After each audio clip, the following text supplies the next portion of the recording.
Subscribe कीजिए रोचक facts, bell icon दबाइए और जाने रोचक बातें। हिडोस्पेस रिवर का युद्ध मतलब महान सम्राट अलेक्जेंडर दी ग्रेट सिकंदर और भारत के राजा पोरस के बीच लड़ी गई वो विश्व प्रसिद्ध लड़ाई। सिर्फ 22 साल की उम्र में ग्रीस से अपने लश्कर के साथ निकले हुए सिकंदर का लक्ष्य पूरी दुनिया जीत के उस पर राज करने का था।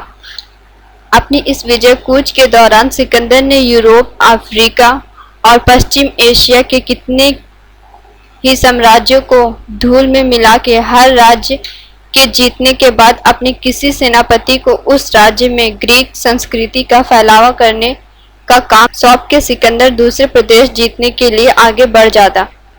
इसी तरह इराक और ईरान के साम्राज्यों को हराने के बाद सिकंदर प्रख्यात खैबर घाट के मार्ग से भारत की ओर आगे बढ़ा, जहां उसका सामना संयुक्त भारत के पंजाब के एक प्रांत पर राज्य कर रहे पोरस से हुआ। पोरस के सामने युद्ध लड़ने से पहले सिकंदर ने पोरस के सामने युद्ध के बदले अपनी शरणागति स्वीकारने का प्रस्ताव रखा, मगर पोरस ने उसका अस्वीकार किया और सिकंदर के सामने युद्ध करने के लिए तैयार हुआ। इस युद्ध में ग्रीक सैनिकों ने पहली बार सेना में हाथियों का उपयोग देखा। हाथियों के सामने लड़ने के ग्रीक सैनिकों के डर की वजह से सिकंदर को इस युद्ध को जीतने में बहुत ही मुश्किलों का सामना करना पड़ा। पोरस ने इस युद्ध में सिर्फ 200 हाथियों को उतारा था, फिर भी ग्रीक सेना को अपनी सबसे बड़ी नुकसानी भुगतनी पड़ी।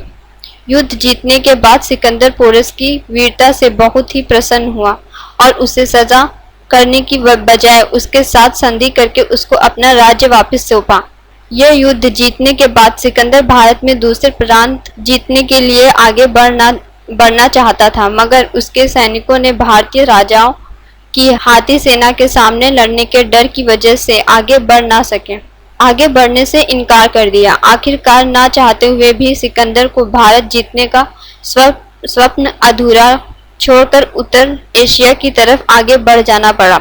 अगर सिकंदर आगे बढ़ा होता तो भारत के दूसरे प्रांत जीत सका होता या नहीं, ये तो जो और तो की बात है, लेकिन सिकंदर यह हमला इतिहास में दर्ज हुआ और भारत पर सबसे पहला आक्रमण था जिसे पोरस ने अपनी वीरता से मार हटाया और भारत में ग्रीक संस्कृति का फैलावा करने की सिकंदर की इच्छा को मिट्टी में मिला दिया।